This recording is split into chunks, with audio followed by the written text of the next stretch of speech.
قد جاءت رسل ربنا بالحق والصلاة والسلام وتحية والإكرام على سيد أسلم ما في الوجود سر الله في كل موجود نقطة قاعدة الوجود وصاحب لوى الحمد والمقام المحمود مولانا ومولى الثقلين جد الحسن والحسين أبي القاسم محمد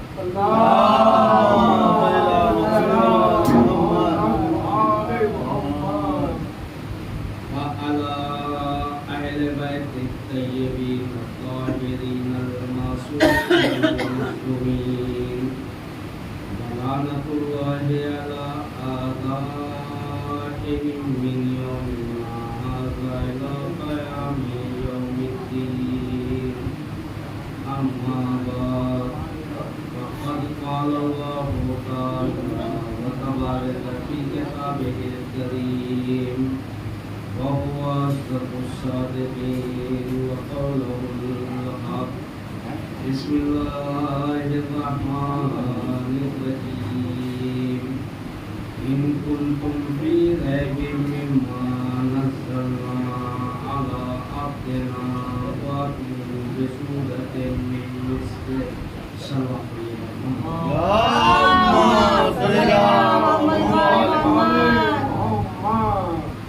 حاضرین قرآن مجید کی اس آیت کریمہ کی تلاوت کا شرف حاصل کیا ہے. اس میں خدا بند عالم ارشاد فرما رہا ہے. قرآن مجید اللہ کا وہ محترم کلام ہے جس کو اس نے اپنے حبیب کے سینے پہ بطور معجزہ نازل کیا.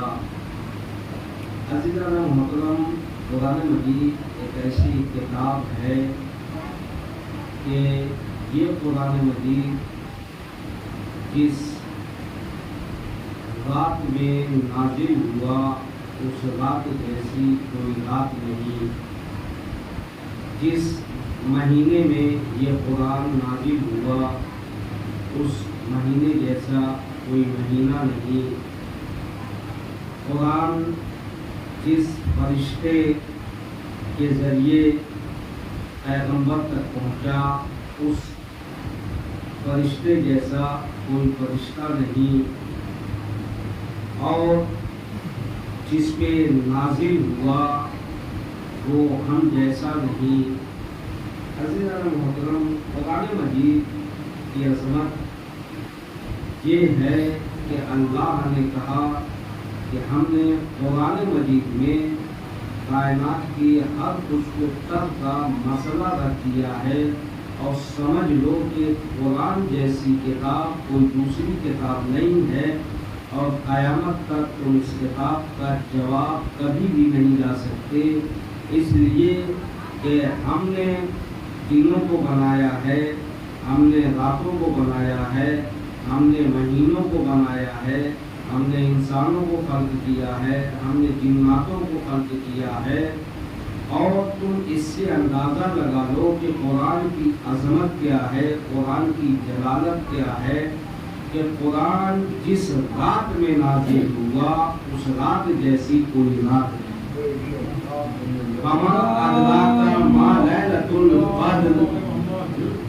تمہیں کیا معلوم کہ لیلۃ القدر ہے کیا؟ جس رات میں ہم نے نازل کیا اس رات جیسی کوئی رات نہیں، جبکہ تمام راتوں کو خلق کرنے والا اللہ ہے،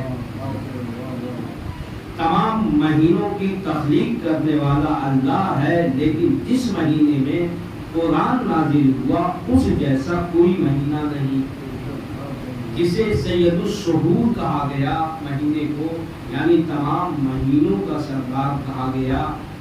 اور جس ملائکہ کے ذریعے یہ قرآن لایا گیا، جس ملائکہ کے ذریعے یہ قرآن پہنچایا گیا، اس جیسا کوئی ملائکہ دوسرا نہیں، اس لیے کہ سید الملائکہ یہ ہیں لانے والے، جنہیں ہم جناب جبریل کہہ رہے ہیں۔ تو اب عزیزان محترم سوچنے کی بات ہے کہ قرآن جس رات میں نازل ہوا اس رات جیسی کوئی رات نہیں، جس مہینے میں نازل ہوا اس مہینے جیسا کوئی مہینہ نہیں، جس فرشتے کے ذریعے یہ قرآن آیا اس جیسا کوئی فرشتہ نہیں، تو یہ جس پہ نازل ہوا وہ ہم جیسا کیسے؟ صلوات پڑھیے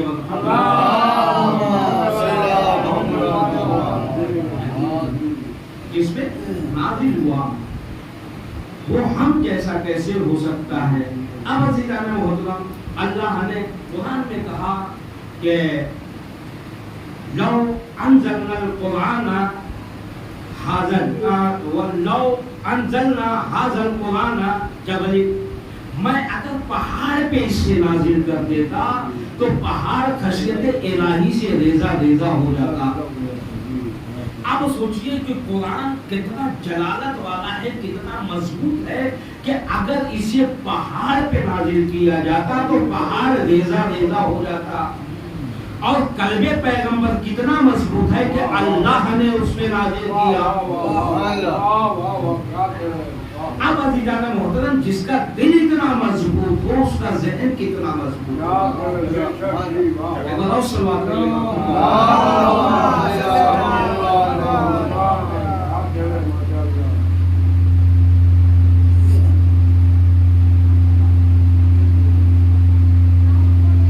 اب عزیزان محترم قرآن مجید وہ اللہ نے اپنے حبیب کے سینے پہ نازل کیا اور زمانے والوں کو بتا دیا کہ اب اس سے مضبوط کوئی آپ کو دل سینہ نہیں ملے گا حبیب جیسا۔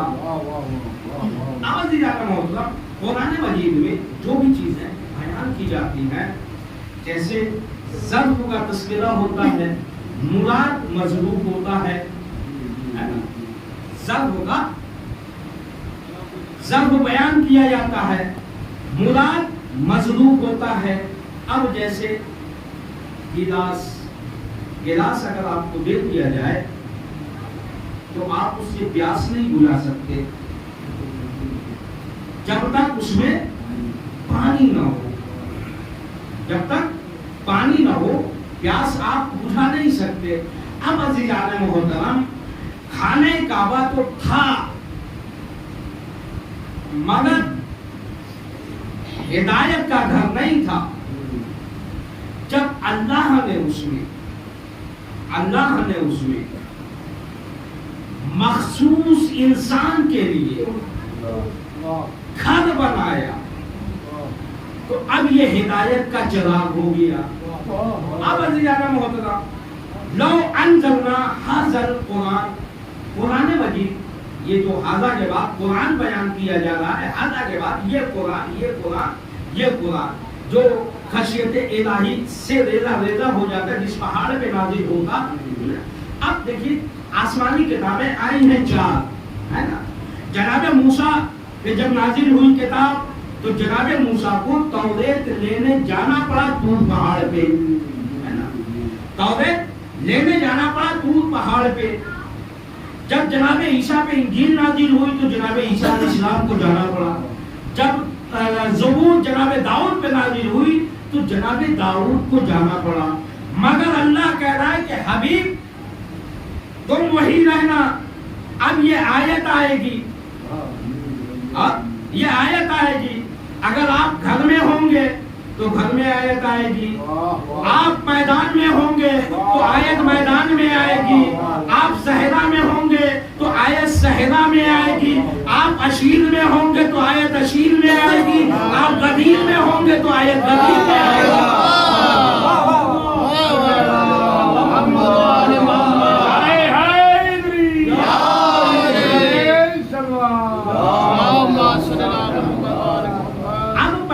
جہاں بھی رہیں گے آیت وہاں آئے گی، اس لیے کہ حبیب کو اللہ زحمت نہیں دے گا، یعنی جناب جناب موسیٰ علیہ السلام کو جانا پڑا طور پہاڑ پہ کتاب لینے کے لیے، جناب عیسیٰ کو جانا پڑا لینے کے لیے، جناب جناب داؤد کو جانا پڑا لینے کے لیے، لیکن پیغمبر اسلام جہاں ہے مکے میں ہے، آیت مکے میں نازل ہو رہی ہے، مدینے میں ہے مدینے میں نازل ہو رہی ہے، چادر کے نیچے ہے تو چادر کے نیچے آیت آ رہی ہے، آپ پہاڑ پہ ہیں تو آیت پہاڑ پہ آ رہی ہے، آپ جہاں ہیں وہاں پہ آیت آ رہی ہے، جہاں آپ ہیں وہاں پہ آیت آ رہی ہے، آپ جہاں موجود ہے وہاں آیت آ رہی ہے، آپ جہاں موجود ہے وہاں آیت آ رہی ہے۔ اب عزیزان محترم، لیکن یہ قرآن ثابت ہے جس کے لیے پیغمبر اسلام جہاں موجود ہے وہاں آیت آ رہی ہے، قرآن ثابت آ رہا ہے،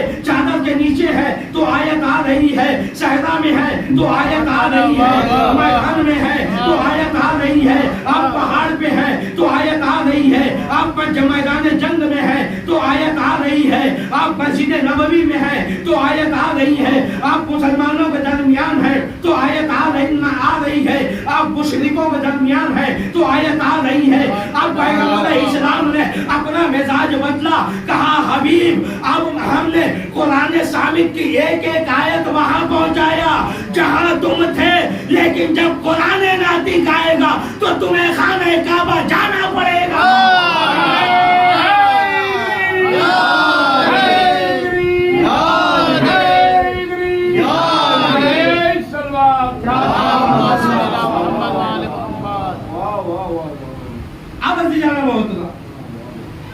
جانا پڑے گا جہاں قرآن ناطق ہوگا وہاں تمہیں جانا پڑے گا، اور جا کے قرآن ناطق کو اٹھا کے لانا ہوگا۔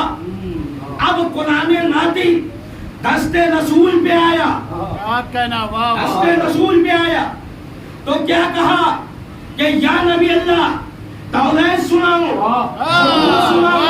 انجیل سناؤ۔ اب پتا چلا کہ کتاب لینے جو گئے تھے، جو کتاب لینے انبیاء کرام گئے تھے، یعنی موسیٰ چھوٹے تھے کتاب بڑی تھی، جناب عیسیٰ چھوٹے تھے انجیل بڑی تھی، ہے نا، زبور بڑی تھی، جناب داؤد چھوٹے تھے۔ اب عزیزان محترم حبیب بڑے ہیں، حبیب کے سینے میں اللہ نے قرآن دے کے زمانے کو بتا دیا کہ زمانہ اور ہے، علی اور ہے۔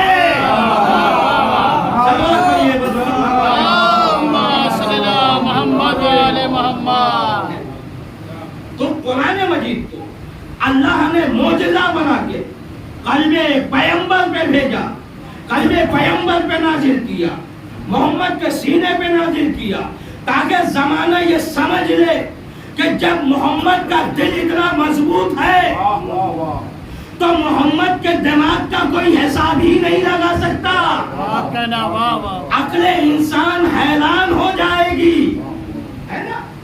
اب عزیزان محترم اللہ نے قرآن مجید میں کہا کہ لو انزلنا ھذا القرآن، ھذا القرآن، لو انزلنا ھذا القرآن لا جبل، ہم نے قرآن مجید کو پہاڑ پہ نازل کیا۔ کس قرآن کو؟ یہ ھذا والے، یعنی ھذا کے بعد جو قرآن ہے اس کو ہم نے پہاڑ پہ نازل کیا۔ جو ھذا کے بعد قرآن ہے ہم نے اس کو پہاڑ پہ اگر نازل کیا ہوتا تو وہ خشیت الہی سے ریزہ ریزہ ہو جاتا۔ کس قرآن کو؟ یہ جو ھذا کے بعد قرآن ہے اس کو ہم اگر پہاڑ پہ نازل کرتے تو خشیت الہی سے ریزہ ریزہ ہو جاتا۔ کس قرآن کو؟ یہ ھذا والے قرآن کو اگر ہم پہاڑ پہ نازل کرتے تو خشیت الہی سے ریزہ ریزہ ہو جاتا۔ اب عزیزان محترم غدیر کے میدان میں آئیے، پیغمبر اسلام نے کہا کہ من کنت مولا فھذا علی مولا، کہا کہ یہ ھذا کے بعد فھذا کے بعد جو علی مولا بنائے گئے ہیں یہ تم جیسا نہیں ہے، یہ تم میں سے نہیں ہے۔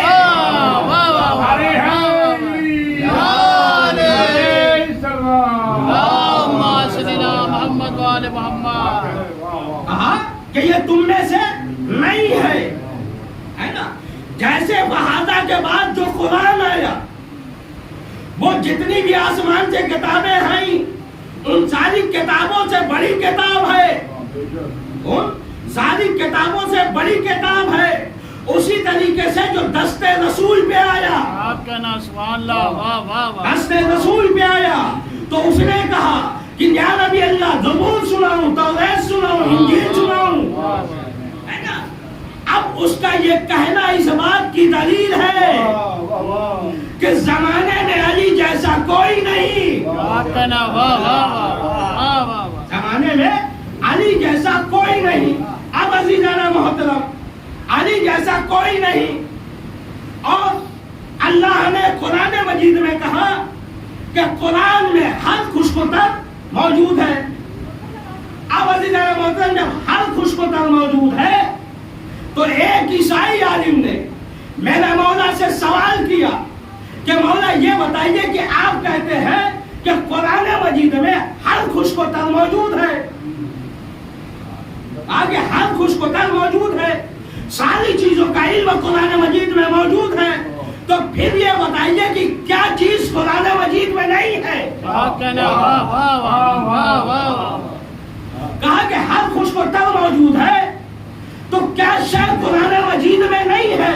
اب عزیزانہ محترم، ہر چیز کا تذکرہ قرآن مجید میں ہے، یعنی جنت کا تذکرہ قرآن میں ہے، جہنم کا تذکرہ قرآن میں ہے، درختوں کا تذکرہ قرآن میں ہے، جانوروں کا تذکرہ قرآن میں ہے، انسانوں کا تذکرہ قرآن میں ہے، نباتات کا تذکرہ قرآن میں ہے، پہاڑوں کا تذکرہ قرآن میں ہے، درختوں کا تذکرہ قرآن میں ہے، زمین کا تذکرہ قرآن میں ہے، آسمان کا تذکرہ قرآن میں ہے، سورج کا تذکرہ قرآن میں ہے، چاند کا تذکرہ قرآن میں ہے، ستاروں کا تذکرہ قرآن میں ہے، سیاروں کا تذکرہ قرآن میں ہے، ہواؤں کا تذکرہ قرآن میں ہے۔ اب پوچھنے والا کہہ رہا ہے کہ کیا قرآن میں نہیں ہے؟ کیا کوئی ایسی شے ہے جو قرآن میں نہیں ہے؟ تو میرا مولا کہتے ہیں کہ قرآن میں سب کچھ ہے مگر جھوٹ نہیں ہے۔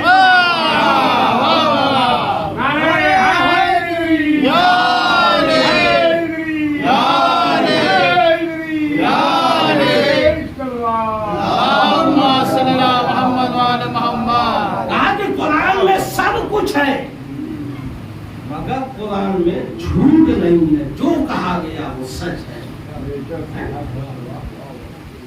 پھر اس کے بعد اس نے ایک دوسرا سوال کیا، وہ بھی سوال آپ کو بتانا ہے۔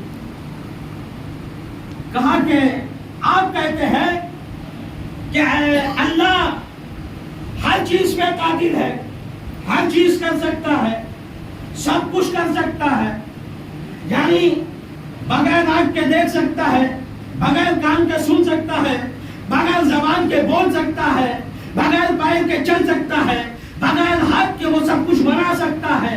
جیسے اس نے زمین بنائی، اس نے آسمان بنایا، اس نے ستاروں کو بنایا، اس نے چاند کو، کہا کہ وہ کن فیکون کی منزل میں ہے، کن فیکون کی منزل میں ہے، یعنی کن فیکون کا مطلب کیا؟ جیسے اللہ نے چاہا کہ زمین خلق ہو جائے، زمین خلق ہو گئی۔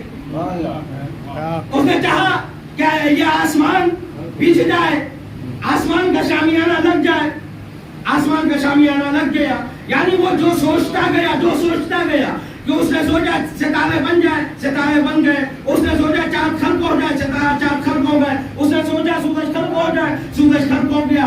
کہا کہ اللہ جب ہر چیز کا قادر ہے، بغیر آنکھ کان کے دیکھتا ہے، سنتا ہے، تو یہ بتائیے کہ کیا کوئی ایسی شے ہے جو اللہ نہ دیکھتا ہو؟ کوئی ایسی شے ہے جو اللہ نہ دیکھتا ہو؟ ہم دیکھتے ہو، آگے ہم دیکھتے ہو اور اللہ وہ نہ دیکھتا ہو، تو مولا کائنات نے کہا کہ ہاں ہم دیکھتے ہیں مگر اللہ نہیں دیکھتا۔ جب اس نے سوال کیا اور مولا کائنات نے کہا کہ ہاں ایک چیز ہے کہ ہم لوگ سب لوگ دیکھتے ہیں مگر اللہ نہیں دیکھتا، اس وقت بھی مجمع میں بالکل سناٹا چھا گیا، بالکل سناٹا چھا گیا کہ بھائی کون سی شے ہے؟ اللہ پوری کائنات کو خلق کرنے والا، یعنی جو چیز ہم دیکھتے ہیں وہ ساری چیزیں، یہاں تک کہ اللہ ہماری آنکھ کو بھی خلق کرنے والا، ہم دیکھتے ہیں مگر اللہ نہیں دیکھتا. پورے مجمع میں سناٹا چھایا ہوا تھا. ایک مرتبہ میرے مولا نے کہا ہم کائنات میں ایک چیز ہے جو ہم تمام لوگ دیکھتے ہیں مگر اللہ نہیں دیکھتا. ایک مرتبہ مولا کائنات نے کہا کہ اللہ کبھی خواب نہیں دیکھتا.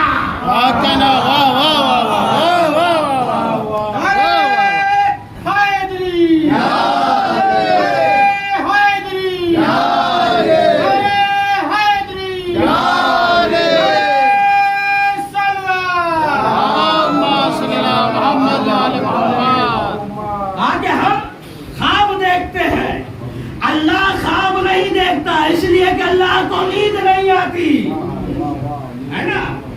اور اللہ کو اگر نیند آئے تو یہ دنیا ختم ہو جائے گی. اللہ کو نیند نہیں آتی. اور اللہ کے لیے مولا کائنات نے کہا کہ یہ سب لوگ دیکھتے ہیں خواب مگر اللہ کبھی خواب نہیں دیکھتا. سلوات پڑھیے.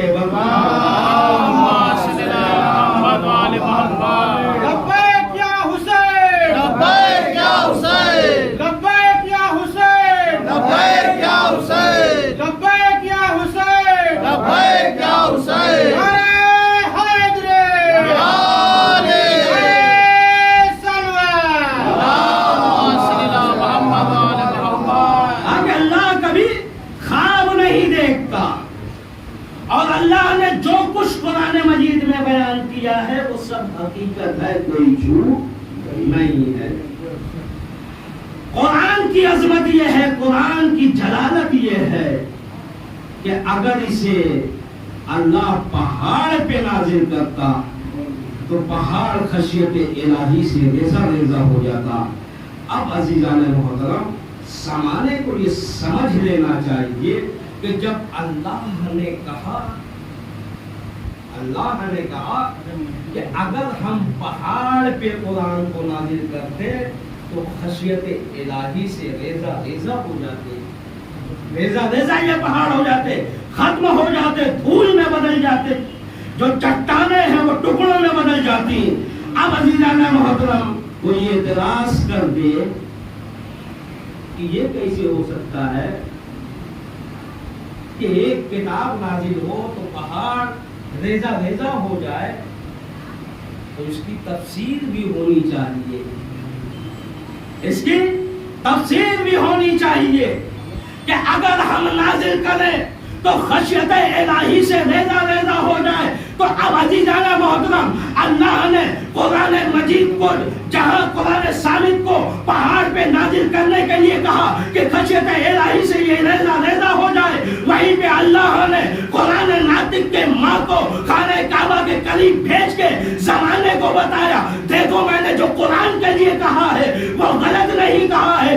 اگر قرآن ہم پہاڑ پہ نازل کرتے تو خشیت الہی سے ریزہ ریزہ ہو جاتے. اب قرآن ناطق کو دیکھ لو, قرآن ناطق کی ماں جب خانہ کعبہ کی طرف پڑی ہے تو حال خانہ کعبہ کا یہ ہوا ہے کہ دیوار میں شگاف پیدا ہو گیا.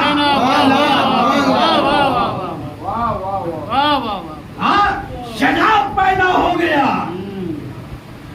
کہا کہ کسی بھی انسان کے لیے خانہ کعبہ کو چھوڑو اس کے گھر میں کبھی شگاف نہیں پڑا, مگر اللہ کو جس گھر کو ہدایت بنانا تھا, ہے نا, ہدایت بنانا تھا. اب عزیزان محترم خانہ کعبہ آپ اٹھا کے دیکھ لیجئے. جناب آدم نے خانہ کعبہ میں حج کیا ہے, جناب ابراہیم نے خانہ کعبہ میں حج کیا ہے, اور جناب اسماعیل تمام نبی مکے پہنچے اور خانہ کعبہ میں جا کے حج کیا ہے. مگر کبھی یہ نہیں کہا گیا یہ ہدایت کا چراغ ہے, یہ نہیں کہا گیا کہ یہ ہدایت کا چراغ ہے. کیوں؟ کیونکہ اللہ مظلوم بیان کر رہا ہے, اور مظلوم یعنی گلاس برتن ہے. اگر آپ کے سامنے وہ گلاس دے دیا جائے آپ کو تو اس سے آپ پیاس نہیں بجھا سکتے. جب تک اس میں پانی نہ ہو خانہ کعبہ تو تھا، اس میں حج تھا، صفا و مروہ کے درمیان دوڑنا تھا، اللہم لبیک کی صدا بلند کرنی تھی، خانہ کعبہ کا طواف کرنا تھا، مگر ہدایت کا مینار نہیں تھا، ہدایت کا چراغ نہیں تھا، ہدایت والا گھر نہیں تھا۔ لیکن جیسے ہی مولا کائنات خانہ کعبہ میں آئے، اب یہ گھر ہدایت کا چراغ بن گیا۔ آپ کہنا واہ واہ واہ، صلوات پڑھیے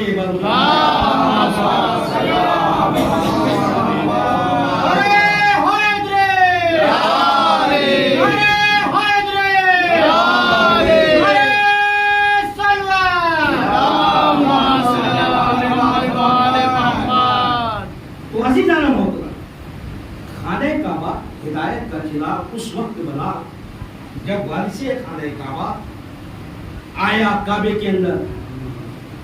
اب عزیزان محترم، ربانی کو یہ سمجھ لینا چاہیے، جان لینا چاہیے کہ جو ہدایت کے چراغ ہیں وہ اصل کون ہے؟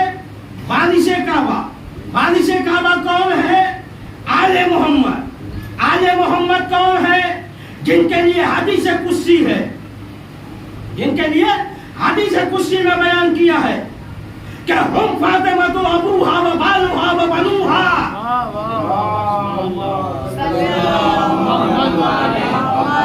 جس کے لیے پیغمبر اسلام نے کہا کہ انی تارکم فیکم الثقلین کتاب اللہ و عترتی، کہا زمانے والوں کو بتایا کہ ہدایت کے چراغ دو ہیں، ایک قرآن، ایک اہل بیت۔ اب عزیزان محترم سوال یہ پیدا ہوتا ہے، سوال یہ پیدا ہوتا ہے، سوال یہ پیدا ہوتا ہے کہ اہل بیت کون ہے؟ زمانہ کیسے جانے کہ گھر میں کون کون ہے؟ اسی لیے پیغمبر اسلام نے مباہلے کے میدان میں لوگوں کے سامنے پیش کر کے بتایا کہ یہ دیکھو، یہ جو میرے ساتھ چل رہے ہیں یہ میرے اہل بیت ہیں، انہیں پہچان لو، انہیں جان لو، انہیں پہچان لو۔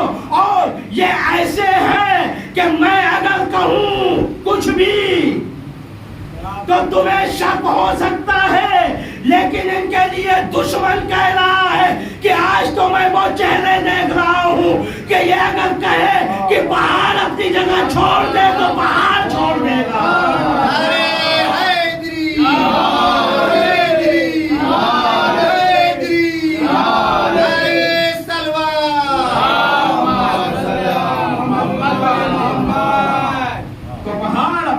چھوڑ دے گا، یہ ایسے ہیں۔ اور اس کے بعد جب مباہلے کے میدان میں یہ شخصیتیں پہنچی ہیں، اب تم سوچئے کہ مباہلے کے میدان میں جانے سے پہلے یہ عیسائی پیغمبر اسلام کے پاس آتے تھے، اور جب آتے تھے تو یہ رسول سے بات کرتے تھے، مولا کائنات کو بھی دیکھتے تھے اور حسن و حسین کو دیکھتے تھے۔ صرف ایک شخصیت تھی جن کو نہیں دیکھتے تھے، وہ تھی جناب فاطمہ زہرا سلام اللہ، جن کو یہ لوگ نہیں دیکھتے تھے، لیکن تھے عیسائی، تھے مسلمان نہیں، مگر جب انہیں دیکھا تو کہا کہ ہم مباہلہ نہیں کریں گے، مباہلہ ہم نہیں کریں گے، مباہلہ نہیں کریں گے، اس لیے کہ اگر ہم مباہلہ کیے تو ہمارا نام و نشان مٹ جائے گا، ہمارا نام و نشان مٹ جائے گا۔ اور اہل بیت واپس آ گئے اور مباہلہ نہیں ہوا۔ لیکن جب واپس آنے لگے تو جو ان کا عالم تھا اس نے کہا کہ ہم کچھ دیر جہاں پہ فاطمہ کو یہاں پہ روکنا چاہ رہے ہیں۔ پیغمبر اسلام نے وجہ پوچھی تو کہا کہ ہمارے وہاں کا دستور یہ ہے کہ جب بھی کوئی لڑکی آتی ہے تو ہم اسے خالی ہاتھ واپس نہیں بھیجتے، ہم کچھ تحفے دیں گے۔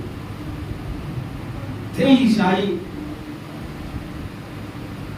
اور مسلمان نہیں تھے، مگر اتنا خیال تھا کہ یہ نبی کی بیٹی ہے، کہا کہ خالی ہاتھ نہیں جانے دیں گے۔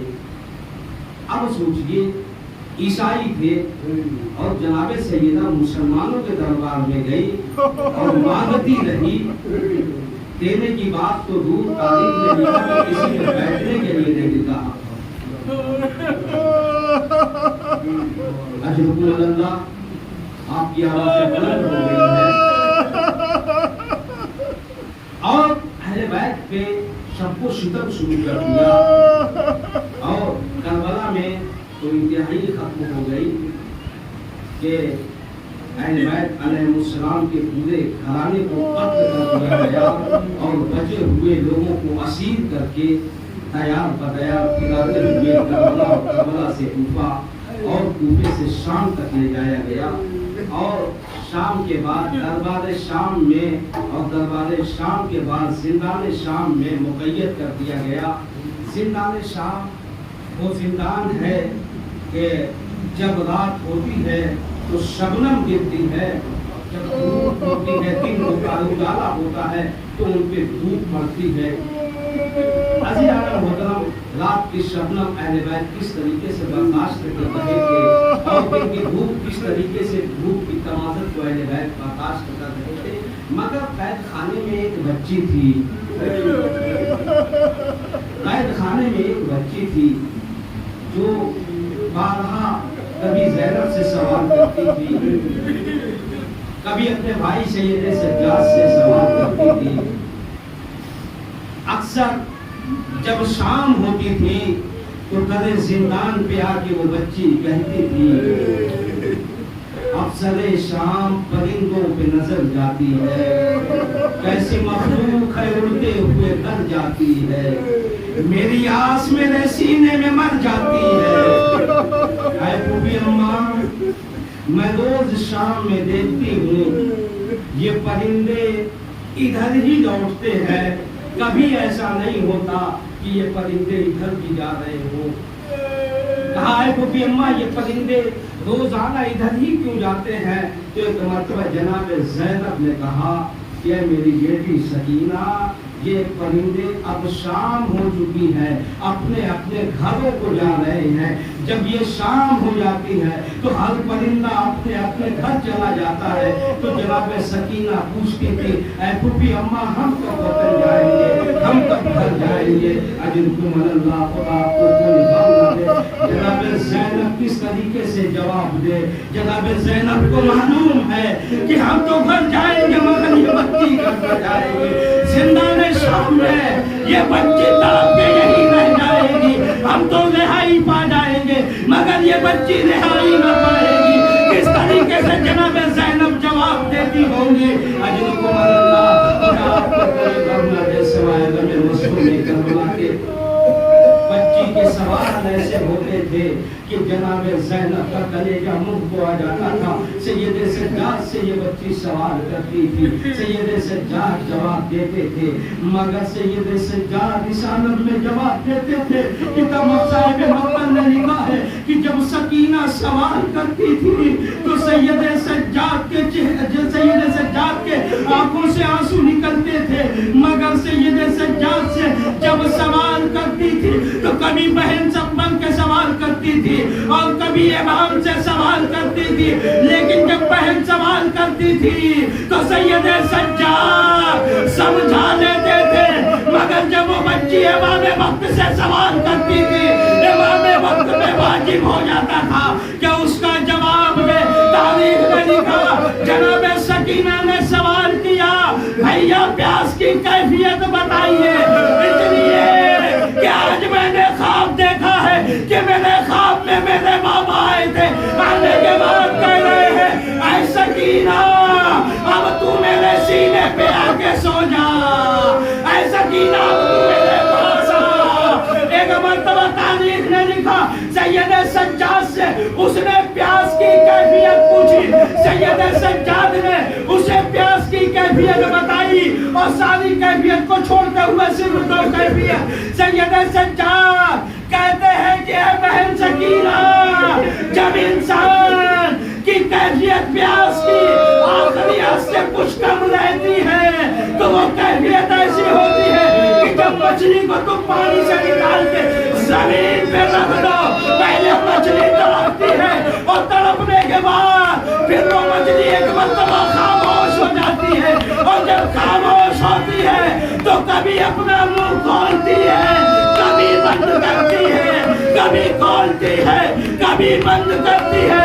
ایک مرتبہ سکینہ کہتی ہے اے بھیا سجاد، میری بھی کیفیت یہی ہے، کبھی میرا منہ کھلتا ہے، کبھی بند ہوتا ہے، کبھی منہ کھلتا ہے، کبھی بند ہوتا ہے۔